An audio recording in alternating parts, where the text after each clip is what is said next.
There is something happening in Dubai right now that the Emirates Tourism Bureau, its government communications office, and every luxury real estate publication that depends on UAE advertising revenue has collectively decided not to cover.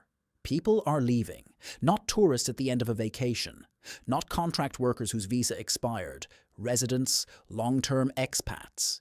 People who built their lives there, who bought property under the freehold schemes that launched in 2002, who enrolled their children in international schools, who opened businesses and hired staff and planted themselves in what was sold to them as the world's most ambitious city. They are packing and leaving, and the reasons they give when nobody with a press credential is listening are not the reasons the lifestyle influencers discuss. This is not a story about crime. Dubai remains among the safest cities on earth by conventional metrics. This is not a story about heat. The expats who came knew about the heat. This is a story about something quieter and more permanent, a cost of living spiral that outpaced salary growth by a ratio that financial analysts who work in the region will describe in detail, off the record, and refuse to put their name on. A legal framework that was always one signed decree away from changing every assumption the expat life was built on. A social contract between the emirate and its foreign residents that has been revised, quietly and without announcement, in ways that most expats did not notice until the revision was already complete. Stay with me. The numbers coming up are the part nobody prints. Let us start with the fundamental structure of expat life in Dubai, because without understanding what it was, you cannot understand what changed and why it matters. The United Arab Emirates is a country of approximately 9.9 million people. Expatriates constitute approximately 89% of the total population. In Dubai specifically, the foreign resident population represents roughly 92% of everyone living there. This is not a city with an expat community. This is a city that is almost entirely composed of people who came from somewhere else, who exist within a legal framework that was always explicit about one thing. You are here as a guest of the state.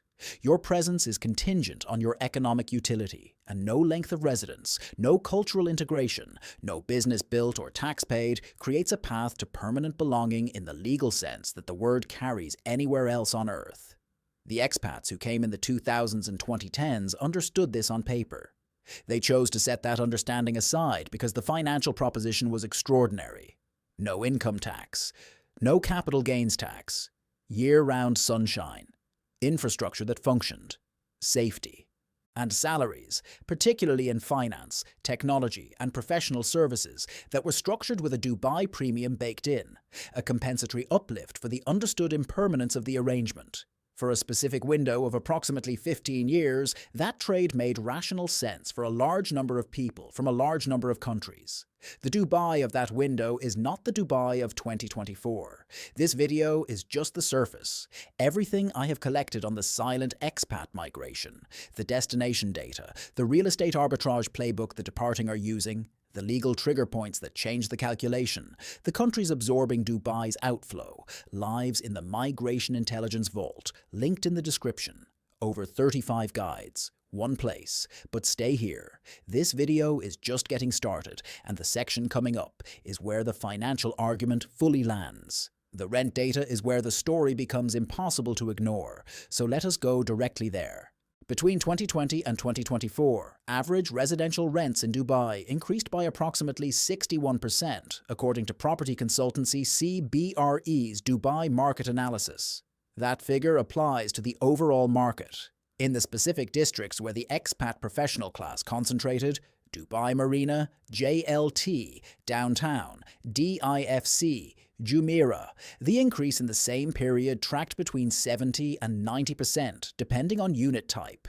A two-bedroom apartment in Dubai Marina that rented for 120,000 dirhams annually in 2020, approximately $32,000 at current exchange rates, was advertising at between 200 and 220,000 dirhams by late 2023. That is not inflation. Inflation in the UAE for the same period averaged approximately 4% annually. What happened to Dubai rents is not inflation. It is a supply-demand dislocation driven by an inflow of high-net-worth individuals from Russia following 2022 sanctions, from European and American digital nomads chasing the tax structure, and from Indian and Pakistani business families responding to UAE golden visa marketing, all arriving into a housing stock that could not expand fast enough to absorb them. Think about what that means for the person who came in 2018 on a package that was calibrated to 2018 rents. The salary did not move 61%. The salary moved, if they were fortunate, 8 to 12% over the same 4-year window. The gap between the housing cost increase and the compensation increase was absorbed by the expat personally, month by month, until the month it wasn't absorbable anymore. And when that conversation happened, when the expat sat down with the numbers and recognized that the Dubai premium in their salary no longer covered the Dubai premium in their cost of living, the question that followed was not, how do I negotiate a raise? The question was, why am I still here? That question has a set of answers that the region's property developers and government tourism offices are not incentivized to discuss. Here is what the departing say when asked directly: the school fees. Dubai's international school sector has undergone sustained fee escalation that the Knowledge and Human Development Authority, the regulatory body, has repeatedly approved at rates above general inflation. The average annual fee for a mid-tier international school in Dubai in 2024 sits between 50 and 85,000 dirhams per child per year, depending on curriculum and school. For a professional family with 2 school-age children, education alone consumes between 100,000 and 170,000 dirhams annually before a single dirham goes to housing, food, transport, or savings. A family earning a combined 400,000 dirhams, which in 2018 would have felt comfortable, is now running a financial model that does not close without either depleting savings or accepting that they are not building anything. They are sustaining a lifestyle that the Emirates' cost structure has recategorized as a premium product. Read that again. They are sustaining a lifestyle, not building wealth, not accumulating. Sustaining a standard of living that requires continuous high income and produces no long-term asset that belongs to them in any jurisdiction that will recognize it unconditionally. Because the second answer the departing give is this: the property. The freehold property reforms of 2002 created a generation of expat buyers who genuinely believed they were establishing roots. They were establishing a financial instrument in a jurisdiction where the legal framework governing that instrument can be modified by executive decree without the legislative process that a Western property buyer would expect as a protection. This is not speculation, and it is not anti-Dubai rhetoric. It is the formal legal structure of the UAE. The ruler of Dubai holds executive authority that is not constrained by a parliamentary check. The regulations governing property ownership, rental increases, service charges, developer obligations, and master community rules are administrative instruments, not constitutional protections. Every expat property owner in Dubai owns their asset within a framework that is, at its structural foundation, dependent on the continued policy decisions of a single executive authority. Most of them knew this intellectually. The ones who are leaving have recently encountered the practical version of what they knew intellectually. I need to be honest with you about what this video is and is not claiming. This is not a prediction that Dubai will fail, collapse, or become inhospitable. It will do none of those things. It is one of the most capably administered cities on earth, and the leadership has demonstrated consistent and sophisticated willingness to adapt policy to maintain economic competitiveness. What this video is claiming is narrower and more specific. The particular value proposition that made Dubai the rational choice for a specific profile of internationally mobile professional, the mid to senior career expat building a 10 to 15-year capital accumulation plan before returning to a home country, has structurally changed in ways that the mainstream coverage of Dubai has not yet absorbed. And the people who built their lives on that proposition are discovering the change not through a news article, but through their bank statements. Here is where they are going. Portugal remains the dominant destination for departing Dubai expats from Western Europe and North America, despite the NHR tax regime changes of 2024.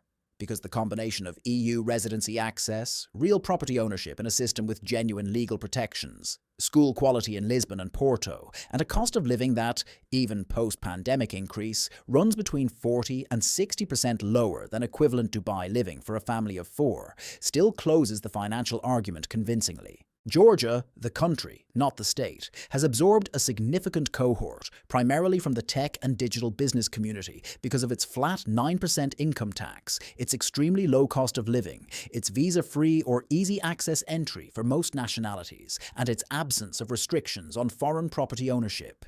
Malaysia's MM2H scheme, restructured and relaunched in 2023, is drawing professional families from the Southeast Asian expat community that previously consolidated in Dubai. Thailand's long-term resident visa program, launched in 2022, is doing the same for a younger demographic, and in a pattern that the data does not yet fully capture because it is happening in real time, a subset of the departing are not going to a single destination. They are distributing themselves across multiple jurisdictions, maintaining residence in 2 or 3 countries simultaneously, and using the infrastructure of remote work and digital banking to replicate the tax efficiency of the Dubai structure without the cost structure of the Dubai lifestyle. The city that taught a generation of globally mobile